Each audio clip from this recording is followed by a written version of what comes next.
Il est 8h34. Gérald Darmanin, bonjour. Bonjour.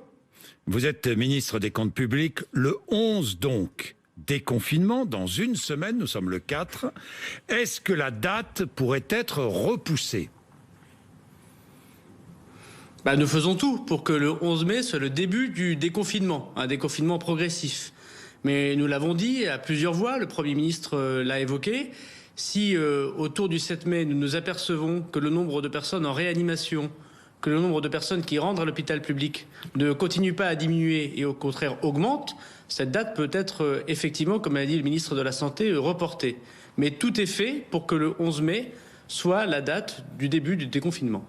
Donc décision définitive sur la date du 11 mai, jeudi soir, c'est bien cela ? Le Premier ministre, le ministre de la Santé, sur la base effectivement du nombre de personnes en hospitalisation, du nombre de personnes en réanimation, confirmeront cette date. Tout est fait pour que le 11 mai, nous puissions reprendre le chemin du travail pour la plupart des Français, que nous puissions reprendre le chemin de l'école pour la plupart des écoliers, que nous puissions recommencer la vie normale, si j'ose dire, même si nous savons qu'il faut vivre avec ce virus, puisque nous n'avons ni traitement, ni vaccin, et que pendant de longs mois, nous allons continuer à vivre avec. Bien, projet de loi prorogeant l'état d'urgence sanitaire jusqu'au 24 juillet et organisant le déconfinement. Il y a eu un petit cafouillage autour de l'espace Schengen de l'Union européenne et du Royaume-Uni. Alors maintenant, on sait que toutes les personnes venues de l'étranger hors cet espace avant d'entrer en France, devront être placés en quarantaine. On est bien d'accord. Gérald Darmanin, c'est bien cela.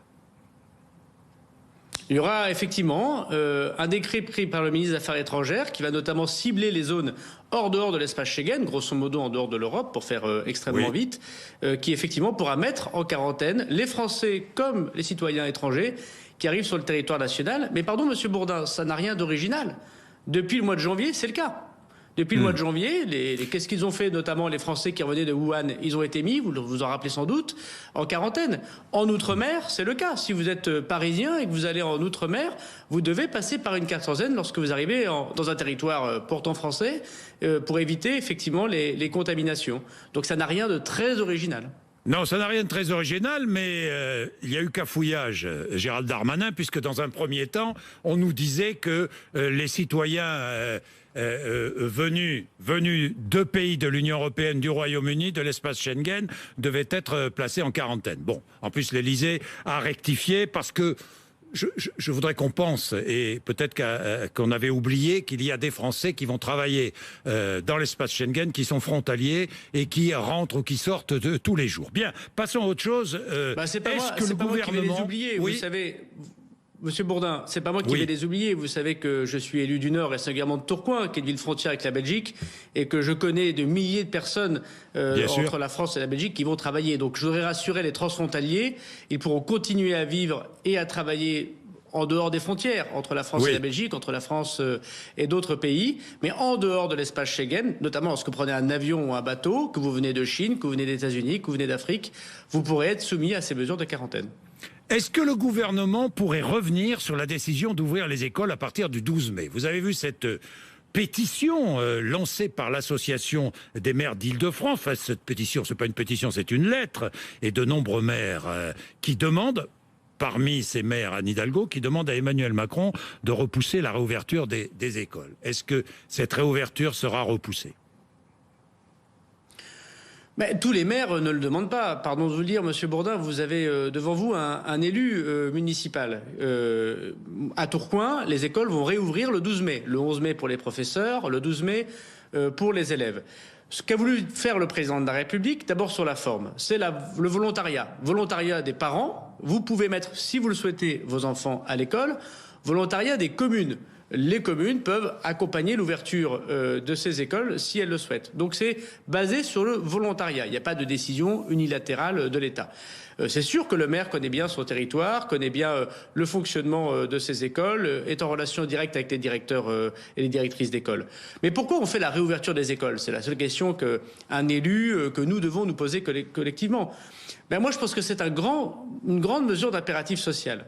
Quand on est dans un grand appartement, qu'on a une grande bibliothèque, que les deux parents sont des cadres, on peut, et qu'on parle plusieurs langues étrangères, on peut se permettre de continuer à donner à distance des cours à ses enfants. Ils perdent un peu sans doute d'éducation parce que personne n'est professeur à la place des professeurs, mais enfin, ils n'ont pas de retard. Quand vous êtes un enfant d'ouvrier, quand votre maman vous élève seule et qu'elle est caissière, quand votre papa est immigré et qui ne parle pas extrêmement bien français, lorsque vous êtes 5 dans un appartement de 60 mètres carrés, lorsque vous êtes obligé, parce que vous n'avez pas d'ordinateur connecté à Internet, de suivre vos cours avec un smartphone et de faire vos devoirs sur un petit écran, lorsque vous n'avez pas accès à des livres, ben, c'est ces enfants-là, c'est ces enfants des classes populaires qui subissent le plus de ne pas aller à l'école. C'est un impératif social que de retourner à l'école. Et je trouve ça très étonnant qu'une partie de la classe politique, notamment j'ai entendu Madame Le Pen hier sur votre antenne, expliquer qu'il ne faut pas d'école avant septembre et même peut-être plus loin, comme si les élus désormais ne souhaitaient plus qu'on envoie les enfants à l'école de la République. Alors moi je pense qu'il y a aujourd'hui des conditions sanitaires qu'il faut respecter, 15 élèves par classe, ça a été dit. Bien évidemment qu'il faut se reposer sur les élus et notamment les maires qui connaissent mieux que personne le fonctionnement de leur commune. Bien sûr qu'il faut être à l'écoute. Mais je voudrais dire que le retour des enfants à l'école, c'est un impératif social. Dans une ville populaire comme Tourcoing, nous devons permettre aux parents qui le veulent de remettre leurs enfants à l'école de la République. Bien, Gérald Darmanin, le déconfinement dans les entreprises, distanciation, désinfection, fourniture de masques. J'ai une question simple parce que beaucoup d'entreprises, beaucoup de chefs d'entreprise nous disent leur inquiétude. Si un salarié tombe malade, est-ce que le chef d'entreprise est poursuivi, peut être poursuivi? Alors aujourd'hui, c'est le débat de la responsabilité que vous évoquez, M. Bourdin. C'est valable pour le chef d'entreprise, pour l'État, pour les maires, pour tous les élus.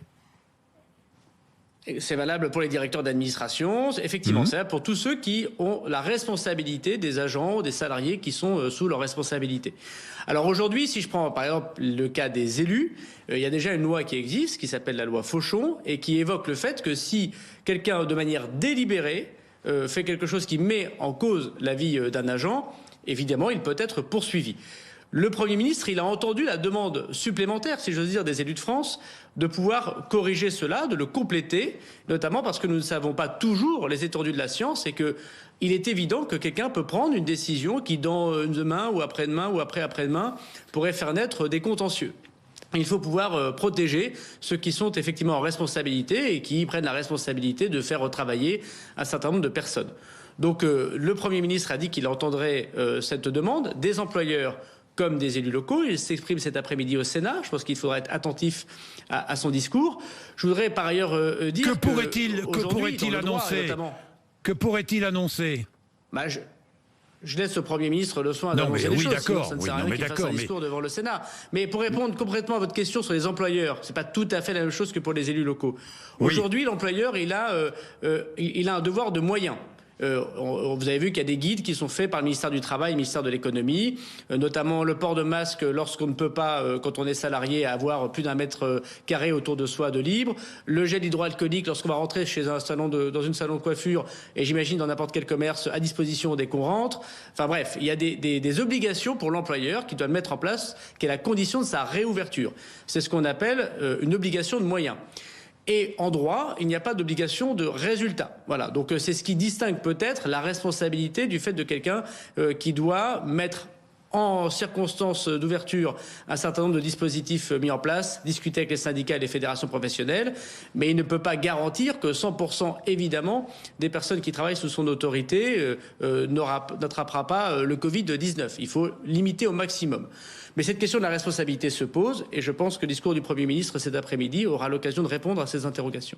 Et de mettre à l'abri, si je puis dire, je vais être un peu direct, mettre à l'abri tous les élus, quels qu'ils soient, à l'abri de poursuites éventuelles.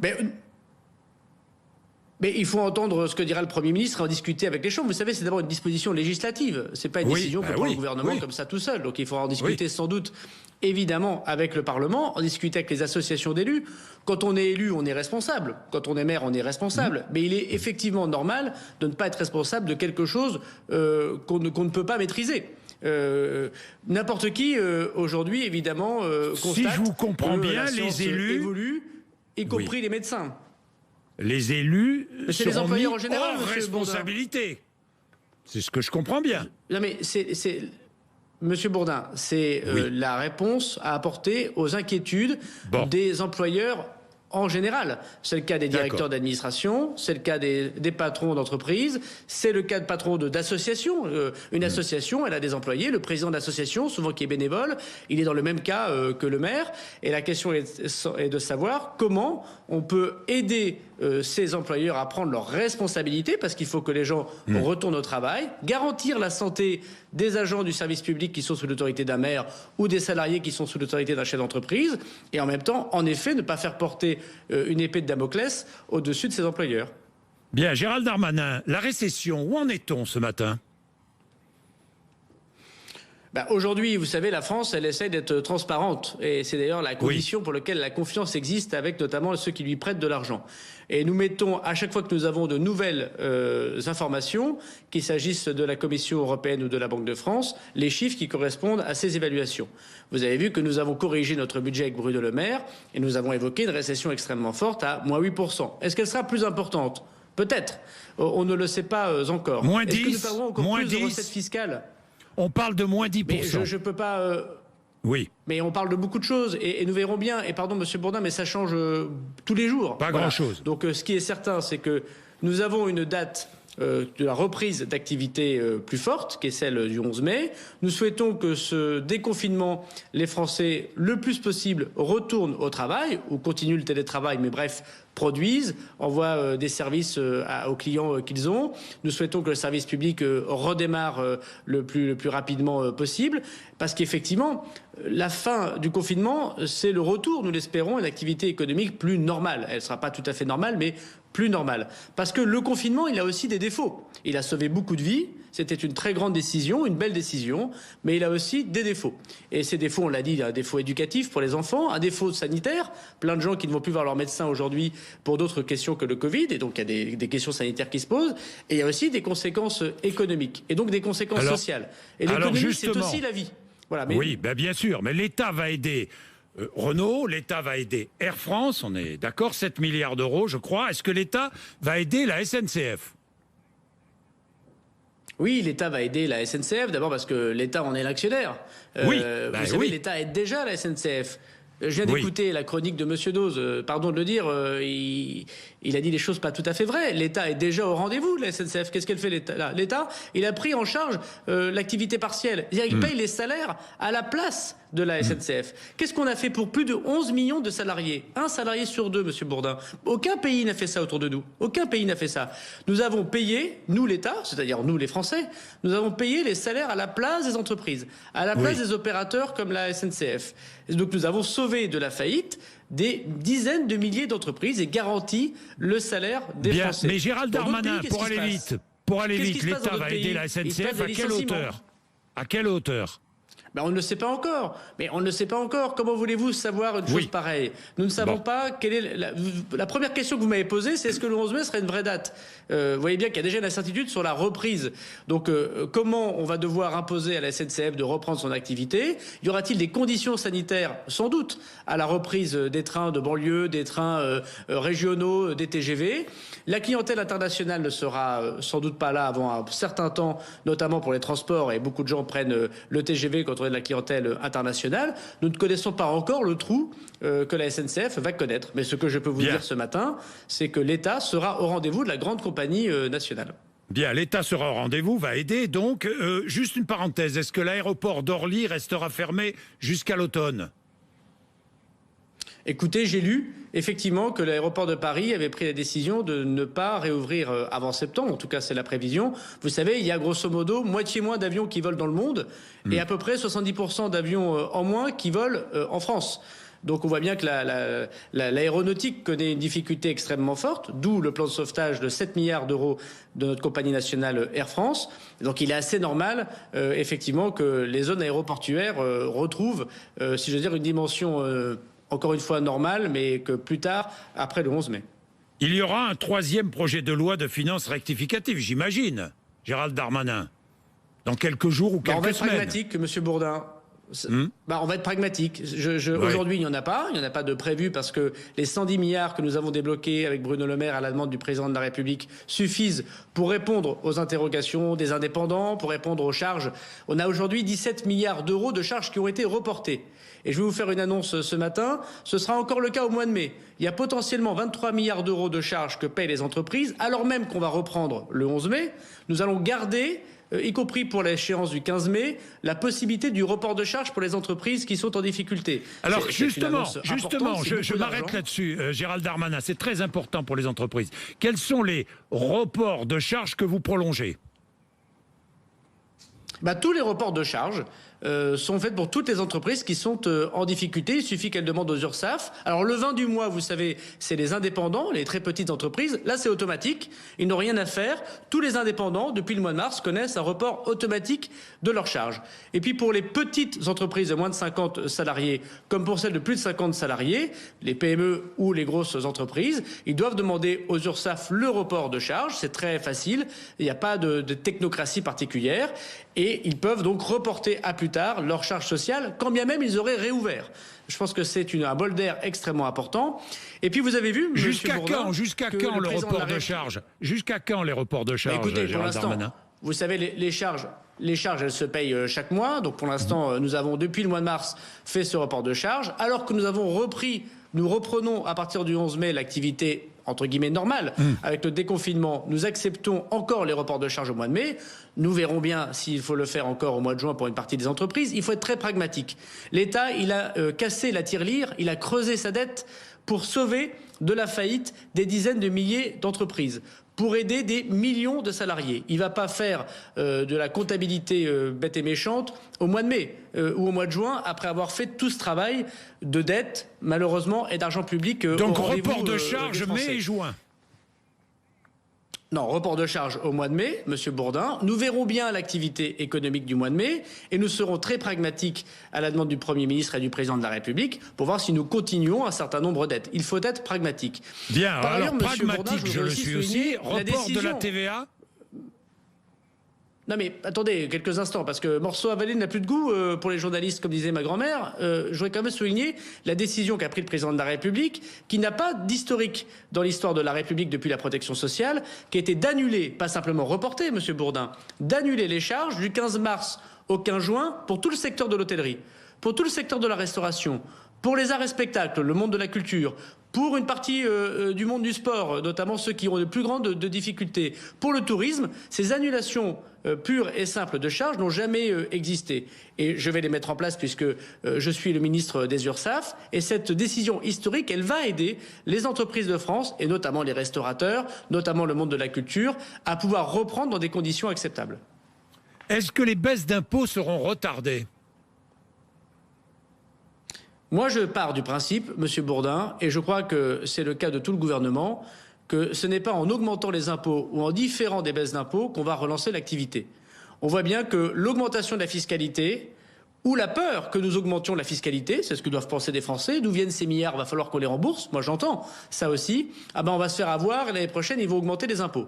Eh ben non, l'augmentation des impôts, ça n'a jamais fait que retarder l'activité, que de rendre plus inquiétant l'avenir pour les entrepreneurs comme pour les particuliers. Vous avez vu, les Français, ils épargnent beaucoup. Pas tous les Français, tout le monde n'est pas dans la condition d'avoir la possibilité d'épargner. Mais enfin, il y a beaucoup d'épargne. Il faut débloquer cette épargne en donnant confiance aux Français, en disant « Nous n'allons pas augmenter les impôts et vous pouvez consommer, vous pouvez investir, vous pouvez relancer l'économie ». Le président de la République, depuis 3 ans, il a baissé les impôts. Et d'ailleurs, ça a marché. La croissance était plus forte qu'ailleurs. On avait le chômage le plus bas depuis 20 ans, avant la crise du coronavirus. On pouvait rembourser notre dette qui baissait. Tout ça parce qu'on avait baissé les impôts et on redonnait confiance aux Français. Donc c'est pas en augmentant les impôts demain qu'on va augmenter la croissance, bien au contraire. Bien, je voudrais terminer avec les masques. Est-ce que on pourrait offrir les masques aux personnes les plus démunies ?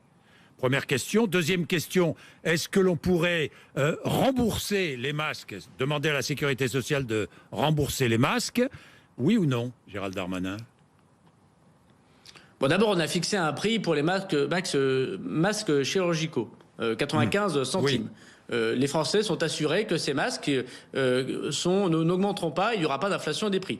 Deuxièmement, on a baissé la TVA. de 20 à 5,5%. Donc on a très largement baissé la fiscalité sur la question des masques, sur le gel hydroalcoolique, enfin bref, sur tout ce qui touche les Français durant cette crise du coronavirus. Troisièmement, nous allons, pour répondre à votre première question, aider les plus démunis, bien évidemment. L'État, les collectivités locales, vous savez que l'État va même prendre 50% du coût dépensé par une commune pour un achat de masques, c'est quand même une décision très importante, pour pouvoir donner aux plus démunis, dans les CCAS, parmi les personnes qui ont le plus de difficultés, celles qui viennent voir évidemment leur municipalité, de pouvoir avoir ces masques gratuitement.